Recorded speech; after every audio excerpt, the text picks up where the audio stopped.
Hello, and a warm welcome to This Woman's Work, a space where you can hear and read about some amazing women, the fantastic jobs they do, and the paths that have led them to where they are today. I'm here today with Katie. Hi, Katie. Hi, Chops. For the lovely listener, can you tell us what it is you do for a living? Well, at the moment, I am the landlady and custodian of the Bertie Arms in Uffington, which, for those of you who don't know, is a little tiny thatch pub in deepest, darkest South Lincolnshire. It is, it is. I love the fact that you said at the moment. Well, maybe we're going to come on to that. And how long have you been doing that for? We have been here since April 2017, so that will be 6.5 years. Gosh. Oh.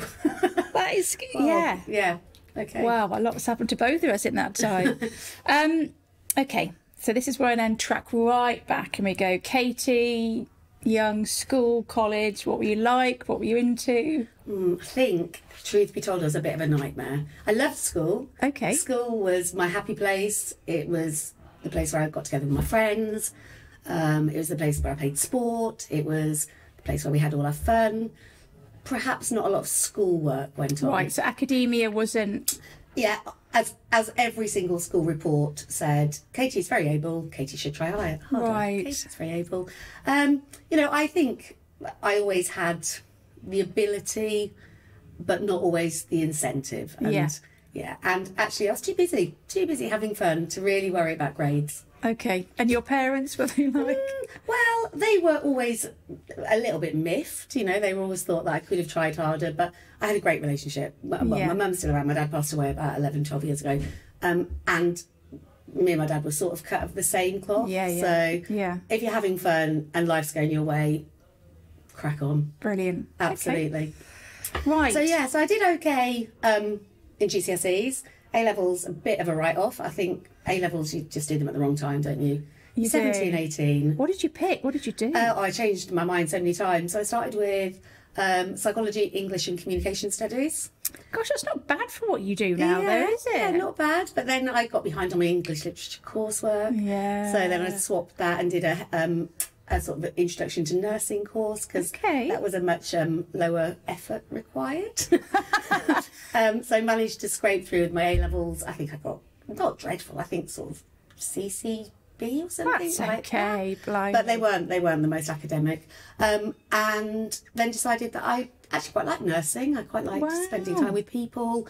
I wasn't particularly caring, but I liked people and I wasn't squeamish and I was quite excited about the drama of going to nursing college. So tracked off to Addenbrooke's in the end to do my nursing degree.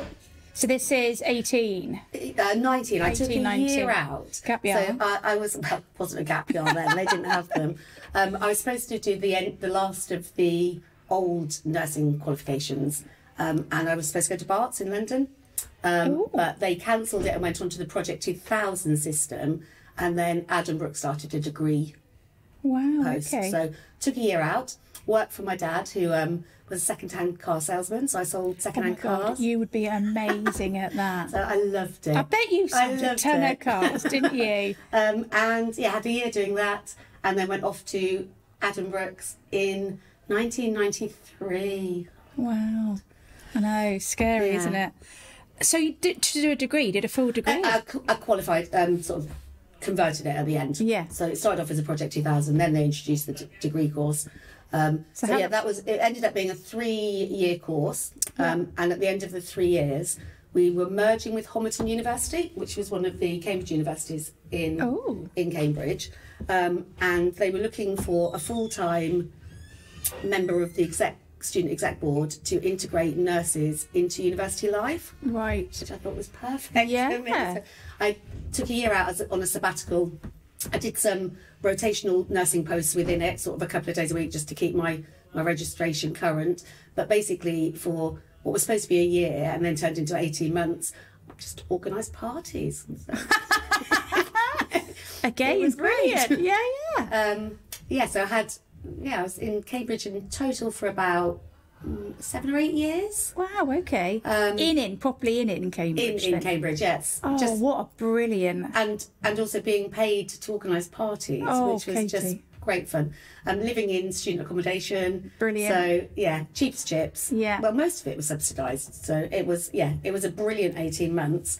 And then I started a medical rotation at Adam Brooks, specialising in diabetes, medicine and care of the elderly. Wow. So I did that for 18 months.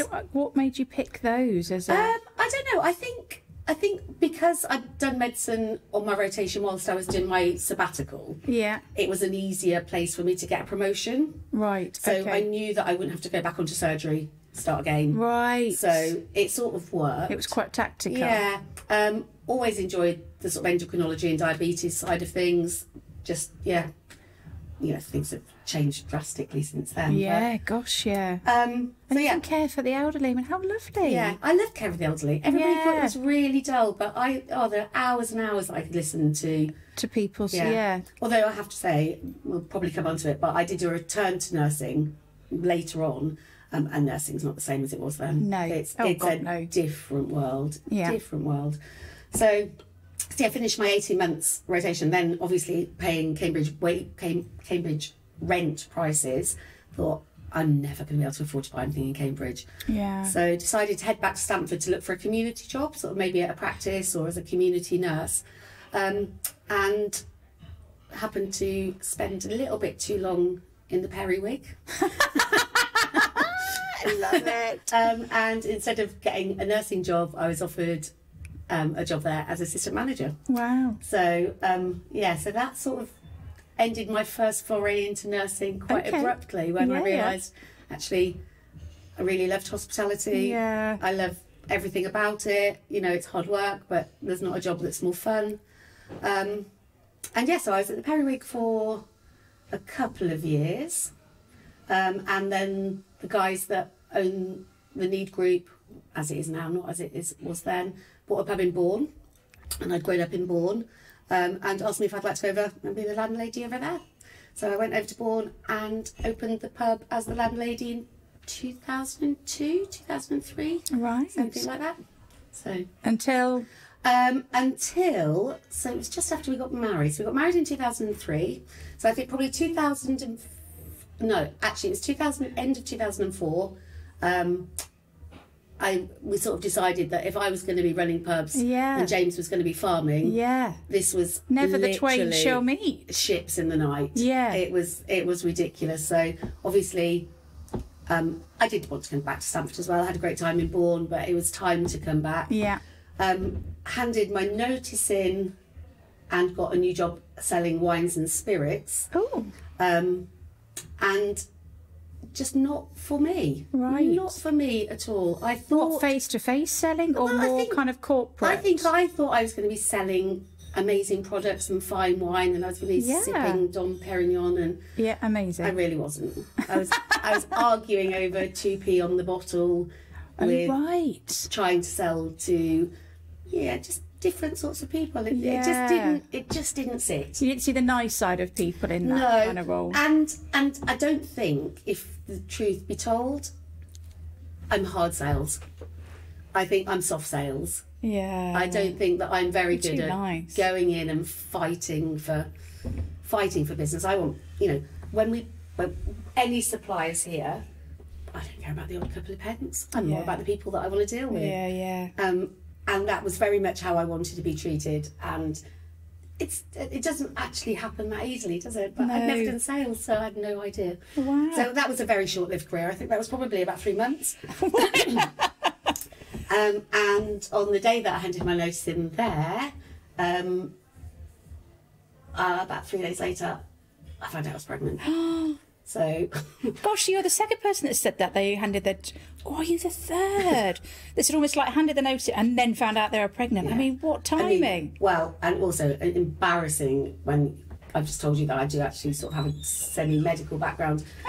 I was 12 and a half weeks pregnant when I found out. Oh, you were really pregnant? Yeah, right. I was clueless, absolutely clueless. Oh. So we ended up without a job. with no maternity pay, a new house that we'd just taken all the walls out of, and that we were going to convert, and a baby due in about 6 months' time.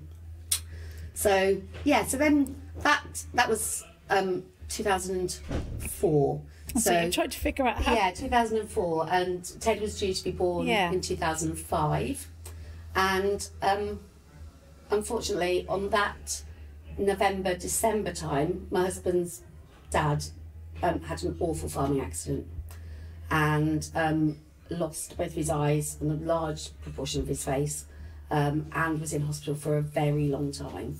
So it did feel a little bit like that had happened for a reason, right? And it gave us the opportunity to support the family, to support James's dad, and for James to get much more involved in running the farm.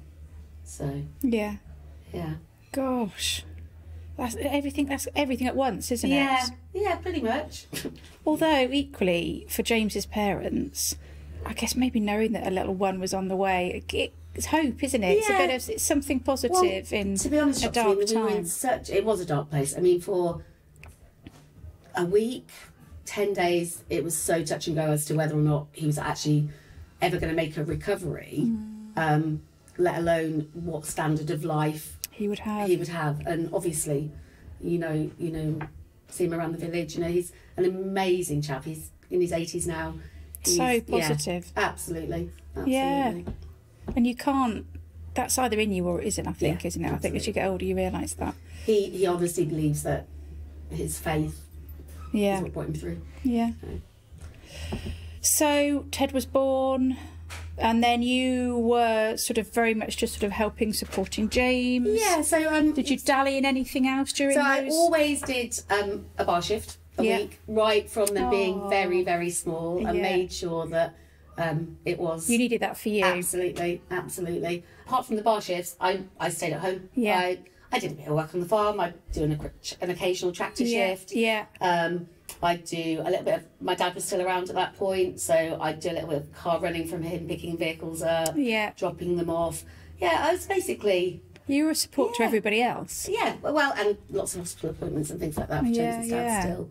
And then we saw an advert that the Bertie Arms Uffington was up for sale. And I was like, ooh, now. Oh. Now.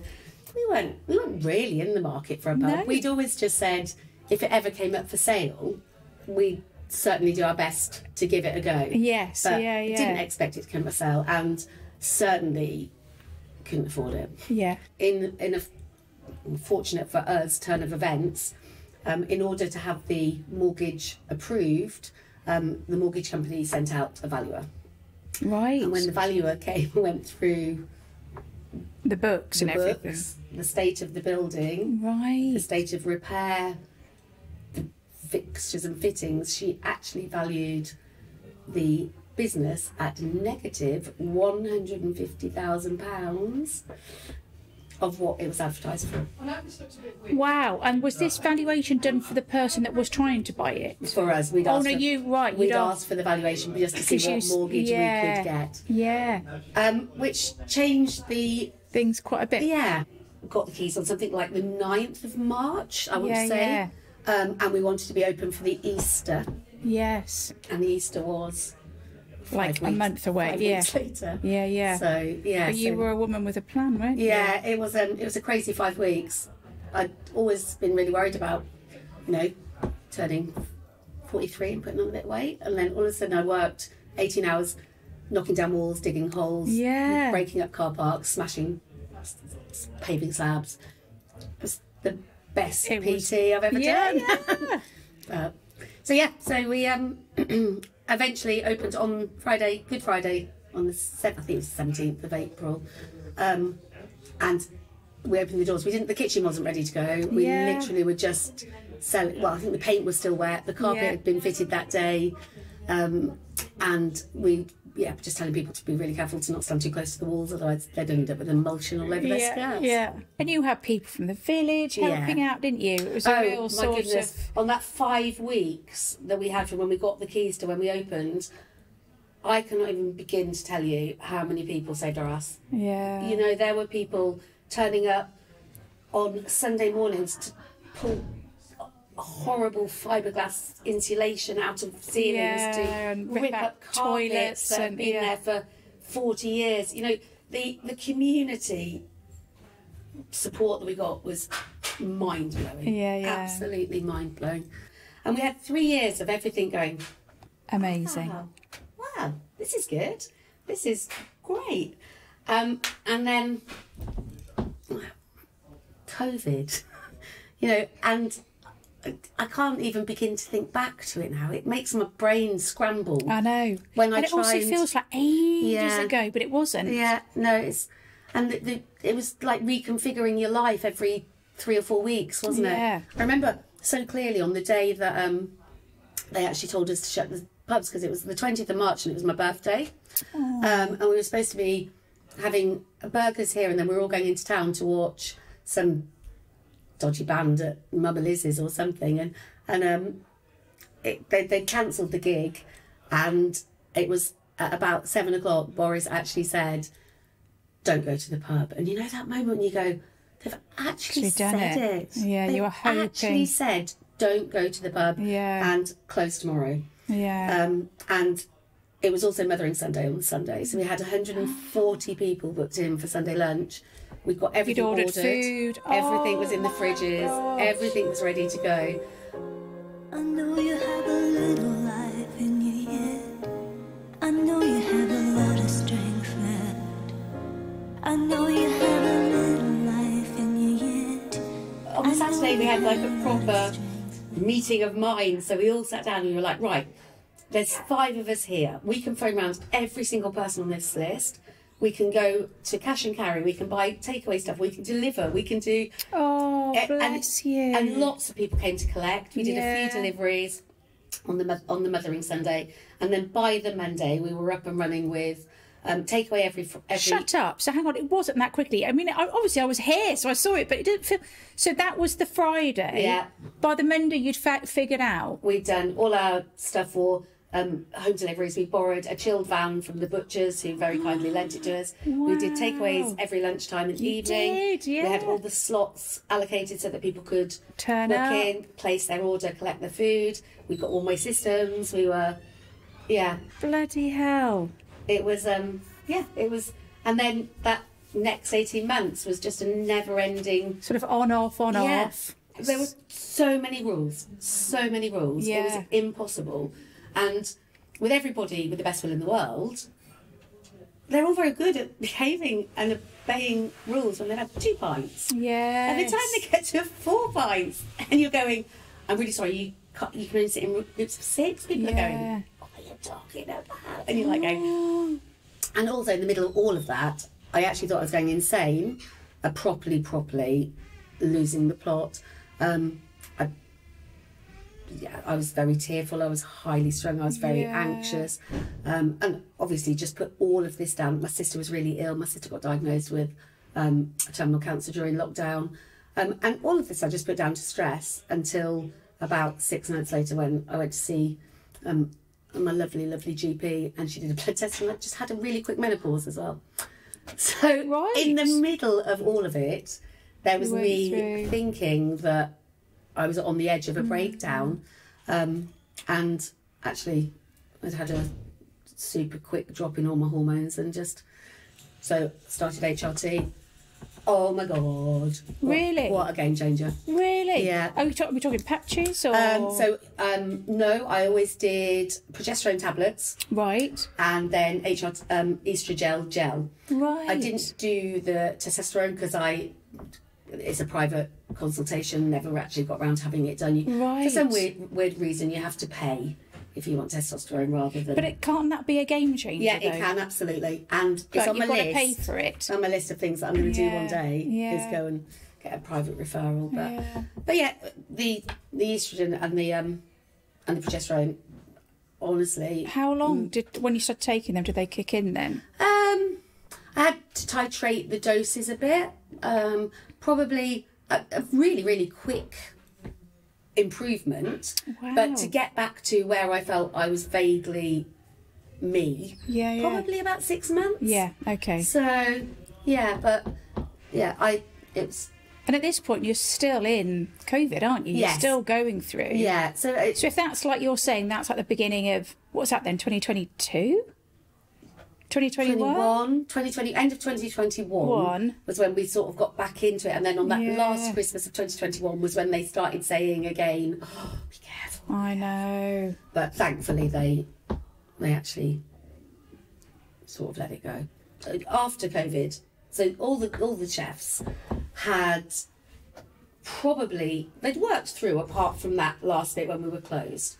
But I think actually it just changed people's expectations. Yeah. So everybody that had been working, we'd all done it for however many years of working 50, 60, 70 hours a week. Yeah. 5, 6, 7 days a week. And then lockdown was enforced and everybody was furloughed. Everybody went, love this. Love this. Nice. I know. And then it started making people think, so, okay, I'm a head chef, I'm being paid, I don't know, say 35 grand a year. I picked a number out. Yeah. I could probably earn just about that delivering. Yeah. And not working Friday, Saturday nights. But also you'd got Brexit at the same time. So you'd obviously got a load of extra labour, lots of very talented people. That were really keeping that kind of industry running. Didn't really hit us quite so much in this little village pub scenario, but when you think about the way that the jobs filter up or down, all of a sudden people are being sucked into jobs that are way too high for them. Yeah. And that's where we're at the moment, I think, is from going from COVID, Brexit, cost of living crisis last year, which really, really stretched us. I mean, we are price conscious, but we're not budget. No. We're not budget at all. But even the customers that we see on a regular basis, who we think are comfortable, a little bit of extra, we're probably not seeing them like we used to. You get people coming in maybe every Sunday, whatever it was, and it's now like once a month kind of thing. Exactly. And the other thing that's happened is that we've had to put prices up. In line with your price. In line with our prices, in line with supplies. Staff increases. And then all of a sudden, now all they're doing is upping the minimum wage month in, month out. And I get it. People need to be able to afford, but that cost's going to come somewhere. Yeah. And that is only going to come back to the bottom line. I know. And so what's been the absolute best part of... Let's focus on the pub. What's been the best part of it? I don't know. There are special... there's a huge sense of pride when I see the village all gathered together, when everybody is in it and everybody's here, and it's so much fun and so much laughter, and on the whole a lot of joy. We've always come up against opposition because there are people that have lived around here for 30 years with a bad pub, so they don't like the fact it's busy, they don't like the it's fact, noisy. There's lots of that, but I think the overwhelming sense is, oh God, it has been such a very much so. So what's been the most challenging part? Obviously, COVID and all that kind of stuff. I wasn't sure if I was going to talk about this, but I think I'm going to. Okay. But on the opening weekend, I know you know this story, and it's very sad.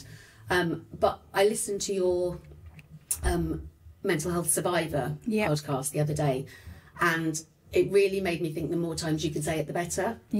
So after we opened on the Good Friday, one of my very, very dear friends attempted to take her life in the pub on the bank holiday Sunday. We were all here. We were all, I was very busy and very tired, but we were all very much present in the moment, and very much present in knowing that everybody was around. And everything sort of fell apart in split seconds when nobody could find her. And just as I said, hearing what was it, Annabelle, when she spoke, and she said it was her brother on that day that actually got to her, intervened at that time, And it was the whole thing about the being calm and the being quiet and the being serene and the being... and the decision was made. Yeah, absolutely. And I just want to just say it again, you know, that moment has been through my mind so many times, whether or not there was anything anybody could have done, if there was something I could have done, if there was something. But when I look back at it, she was very calm. She was beautiful. On that afternoon, everything was as you would have wished it to be. Yeah. Because you were still getting stuff ready, weren't you? Everybody was helping. You were still doing a bit of painting. Absolutely. It was still... And with the best, all the love in her heart, she came to help us to prep the garden, to do some painting. You know, as I now see, it was all part of a plan that nobody knew. You know, and I'm very, very at ease that it was here that she chose to do it, because it means it wasn't at home. It means it wasn't anywhere that anybody else needs to go. Yeah, yeah. And it's a safe place. Yes, absolutely. And yeah, just I often think, you know, that serenity, that peace, that just be aware, just watch it. Yeah, yeah. Because she obviously did sadly pass, not here and now, but she did later in hospital, didn't she? Yeah. So, and weirdly, I've done a lot more CPR and life support in pubs than I've ever done in a hospital. Yeah. So there is one other happy thing, which I should say, which we had a gentleman who did have cardiac arrest in the car park. Wow. And that was last summer. And we just had the defib fitted, and we managed to bring him back. Wow. Okay. What's next for you for the pub? I'm still working out what I'm going to do next. I think I'll find my grown-up job soon. I think the plan was always that the pub is obviously like my baby, but I don't want to be a landlady. Yeah. I'm 50 in March, Chops. I can't believe it. Bloody hell. 50 years She does not look well. There'll be a picture you can see. Doesn't look it. And I can't think about being a landlady for another 10 years. Yeah, because it's full on. Yeah, the pub will always be here. The pub will always be ours, and we'll always have an interest in it. But I love a manager, general manager who looks after everything, and then I could do maybe 2 nights a week behind the bar, something like that.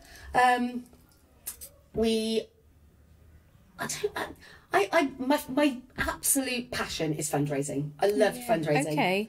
That is where I get the most joy and the most, you know, it's going back, I think, to organising student nurse parties. Yeah. When I was But also wanting 19. to help people, which is just integral to who you are. Yeah, so I'd really like to sort of do something that has a bit more meaning. Yeah, yeah. Something that actually has a legacy, or something that is something that I care really deeply about, that I can just focus on. But I will always pull a pint, and I will always turn up for a shift. I'd rather not do 70 hours. What has been, and I need to know this now, in a fun way, the strangest thing that's happened to you in this pub? As in, like, you know, just bizarre customer requests, bizarre suppliers, bizarre. I remember hearing all about your chefs and the amount of chefs that you get in, and then you would just see them stealing wine and things like that, all that kind of chefs stuff. Putting wine down their trousers. Yeah, chefs drinking vodka off the top shelf. What's that? Was there anything particular weird? No weird toilet incidents? Oh, I'm only saying that because poo seems to be a reoccurring theme on this podcast. There's just every day there's something that's a bit weird where you go, oh, are you for real? We did have, when we first opened, the gents' toilets all backed up, and it was 6 Nations, and I was the only one here. And somebody came in and they're like, there's the toilet water, the water's coming out the top of the toilet in the gents. I was like, oh. And when I went in, somebody had rolled up a pair of shitty boxer shorts and put them in the system. Just to pee you off, basically. Which was really, really bizarre. Yeah. Which was vile. But easily fixed, thankfully. Yeah, absolutely. But, Absolutely not pleasant, but not the worst thing I've done. Oh, that's sabotage, isn't it? we've had... we did have a really strange piece of lost property. We had a wheelchair left behind. Okay. I'm not quite sure whether or not they drank the beer and they were cured, but yeah, we had a wheelchair. Or was it a drunk group that bought it? You know, almost like a sort of... I think I would have remembered them. And they never came back for it. So you've now got a pub wheelchair then? I took it to the charity shop. I'm not involved with that. What's the weird... We've had some sort of supernatural weirdies. Oh, God, don't, have you? Yeah, sort of some real, like, weird things where things have fallen from a high distance or moved, or we've had bells ringing in the kitchen with nobody in the kitchen. Stop it. No window open, no draft. No, nothing. And I'm... How often has that happened? It tends to be. So one of my favourite people, Sarah, who's not here at the minute, she's got a new job, but she's really in touch with everything. Like she feels everything. Right, she's got the gift. She has got the gift, and she is. She's like for my scepticism, she's my belief. Yeah, because I trust her with everything.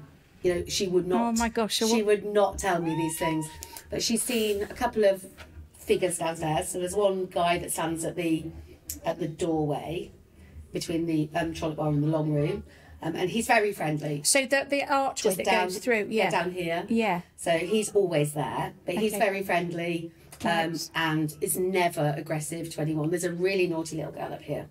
Right. Really naughty. He's always causing problems. Right. And that's where I think the bells and everything, if it is going to be. Right. But she's more up here, yeah. Is she? Ah. And then we did have one chef who Sarah May absolutely believed brought a poltergeist in with her. So we had to have the whole building cleansed and smudged. Which for me, I was going... And did it work? Yeah. Okay, so my two final questions are always, what life advice would you give your younger self? For one.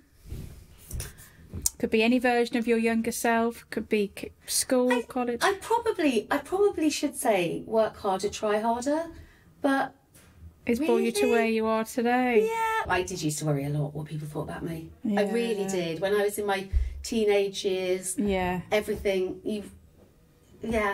Whereas. I know, whatever now. I think I would say trust your tribe.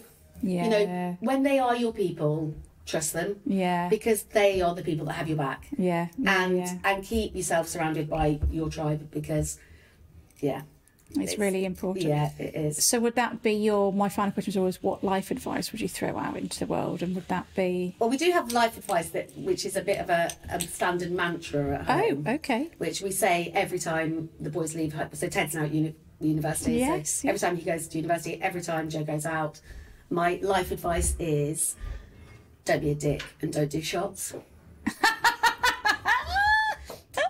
And I think it sort of covers everything. Because you've clearly heeded that life advice. Don't be a dick, don't do shots. And my new one to them, because I've realised what filthy boys are, make your bed in the morning. Yeah. So 3 lines. Yeah. Make your bed, don't be a dick, and don't do shots. And do they heed that advice, do you think? Not a chance. Not a chance. Not a chance. I'd like to think that they're not dicks, but... They're not dicks. They're not dicks.